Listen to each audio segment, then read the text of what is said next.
Hey guys, I just got the worst possible fucking news ever.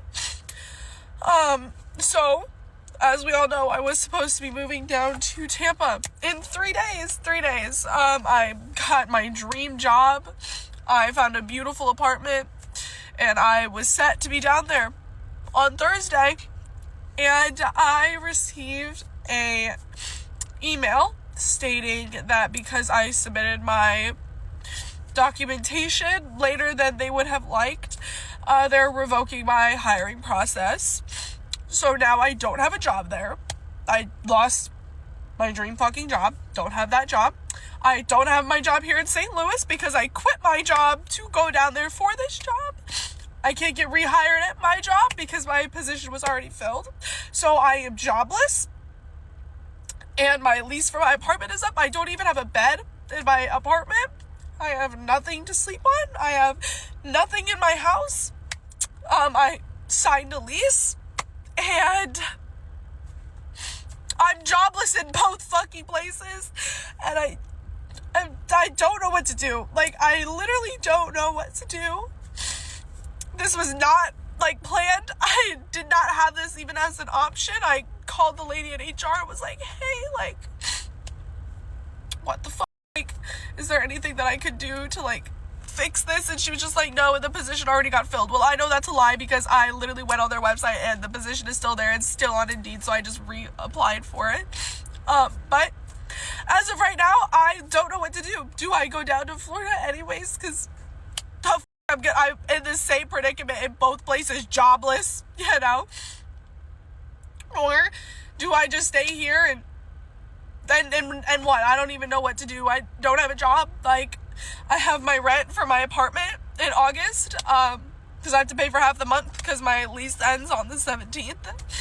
So, yeah, I don't really know what to do. This is just really, really, really unfortunate. It's no one else's fault but mine. I understand. So, yeah, I just wish they would have let me know sooner, so that I maybe could not have done all of this shit that I did, but that's fine. It's no one else's fault but mine, and I'm just, really, really, really upset, because, if you guys know, it's been my dream to fucking move there. That was my dream job, and I wanted it so bad, and then I managed to f*** it up. So, yeah, I'm having a really, really, really hard day. A really, really, really hard and rough day. But it's okay. Everything happens for a reason.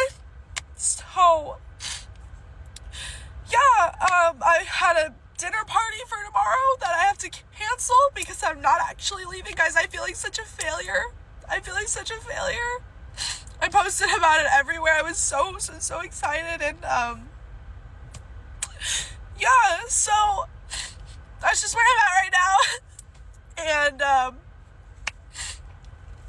it's okay. It's just a setback. It's fine. I'll find something better, maybe. I don't know, but yeah, that's just where we're at right now. And just thought I would let you guys know, I'm just not having that great of a day, and I probably won't have that great of a week. So yeah, thanks for listening to that whole cluster. But this is just so messy. I can't. All right, y'all. This right here is a heavy one. This young lady is going through it. I'm going to share my thoughts on this. And if you have thoughts of your own that you want to share, feel free to get in the comments and share them while I'm sharing mine. So the first thing that I want to say is I definitely feel sorry for this young lady. I know some people will probably come down hard on her. I'm not going to do that. I feel that to be able to land your dream job is tough as it is. Many people never, ever get to land their dream job. And then to be able to land that dream job and by your own actions fumble it and lose that job, that absolutely sucks. I can acknowledge that, but I'm also going to pick out the issues that occurred. I'm going to talk about how you or anybody else that may be in a similar position can avoid making this mistake. And if by some chance this young lady finds this video, hopefully the things that I share can be helpful to her. So let's talk about the facts, right? So there's no doubt that her behavior of not actually turning the paperwork in on time, that's unprofessional. And there are a lot of businesses that they don't have any tolerance for people who are not punctual when it comes to their hiring process, or honestly anything that has to do with their business. You don't know what your delay caused them on the back end. See, sometimes you only see the impact that it's having on you, or the none impact that you think that it has on you, and you automatically think that, oh, the business isn't going to trip. I turn it in a few days later, or whatever the case may be, and it's okay. But no, that all kind of stems from that attitude that I see a lot of people in today's society adapting, which is that it can't happen to me. And all people think when they think that something can't happen to them is that their actions do not have consequences. And the truth is, all of our actions have consequences. And the one thing that I can say for this young lady is that this is a very, very expensive life lesson that she just had to learn. And a lot of us have been in that position. I know she mentioned that she feels like a failure. You're not a failure. Young lady, you're not a failure. All you are is a human being. A lot of us have made mistakes. A lot of people have fumbled the bag, fumbled great opportunities. It may not always come in the form of a dream job, but many of us can point to things in our life, choices that we made, actions that we took, that looking back, we wish we would have did it different. We regret the consequences of our actions. And the one thing that I really see as a prevalent issue that allows this type of thing to happen to a lot of Gen Zers is the fact that they weren't really prepared for life. Like, where are the life skills that Gen X, that millennials like myself, that we were taught? Gen Z, like, they just didn't receive those.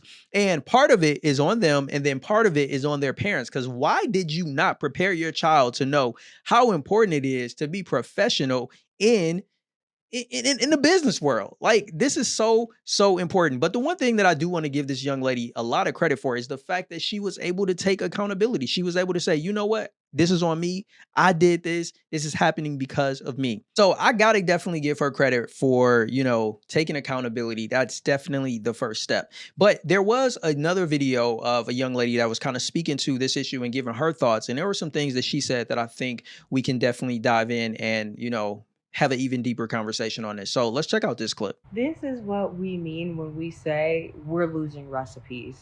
Gen Z, professionalism really goes over their heads. All of those skills that millennials and previous generations learned, yeah, Gen Z and, the other generations following them, they are losing the recipes, the art of professionalism. Now, not all of the antics, but there are some skills that are important in the world of being a professional and showing that you're a grown up. So right now there is a video of this girl who looks pretty young, so she's presumably Gen Z, who is crying about how she got this dream job and the dream job rescinded their offer. So basically, she's already quit her current job in the state that she's in. She's already packed up all of her stuff, got a brand new apartment in a state across the country. Okay, she's 3 days away from moving into said apartment across the country. The dream job, okay, they had certain deliverables that needed to be signed, notarized, and sent in by a certain date.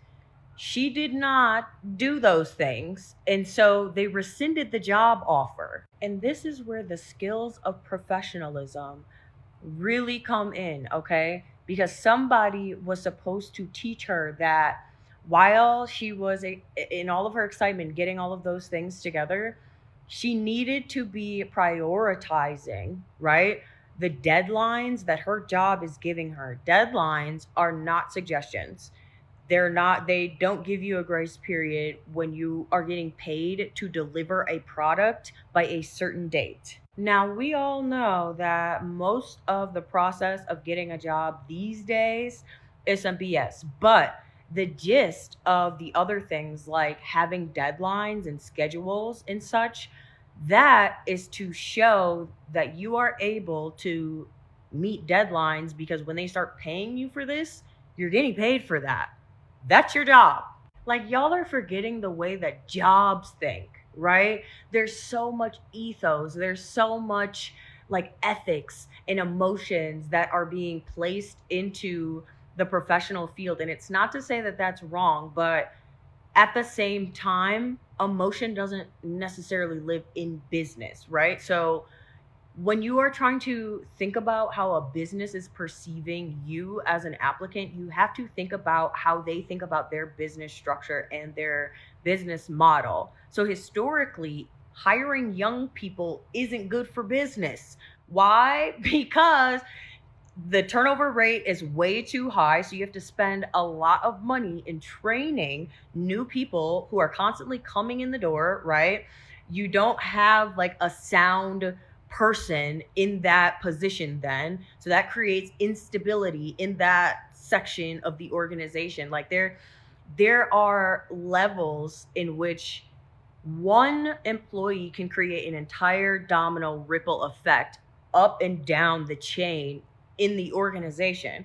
So it's not just about you in the couple of days of grace period that you feel like you might need.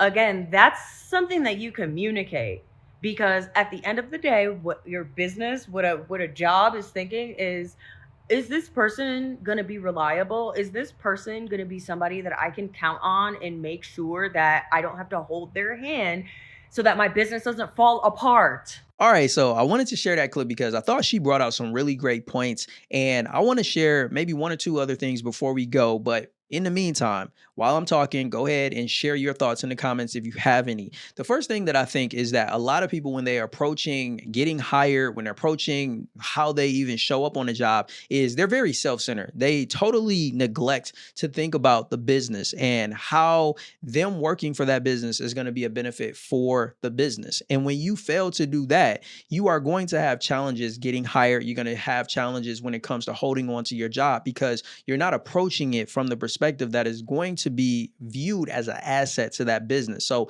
that's something you always want to keep in mind is, what does the business want? What do they need? And how can I add value and be an asset to the business? Because if you're an asset to the business, in many cases, if it's a reputable business that does business the right way, they will do what? Provide you with benefits as a result of being an asset for them. And the other thing that I wanted to talk about is, a lot of this could have been resolved, especially in a young lady's case, with communication, like this woman just shared. And I think a lack of communication is one of the biggest liabilities that we see present in all of our lives, in every aspect and area of our life, but especially in business. If you want to hold a job, if you want to get a job, you need to be a skilled communicator, especially if there's going to be a delay, if you're not going to be able to provide something that they need, you need to communicate that in advance. So developing those communication skills is absolutely vital. But that's my thought. Would love to hear your thoughts on the young lady, the situation that she went through, or anything else that you like to leave a comment on. The comment section is open, and I look forward to hearing from you. Until next time, I'm Jay. Stay blessed.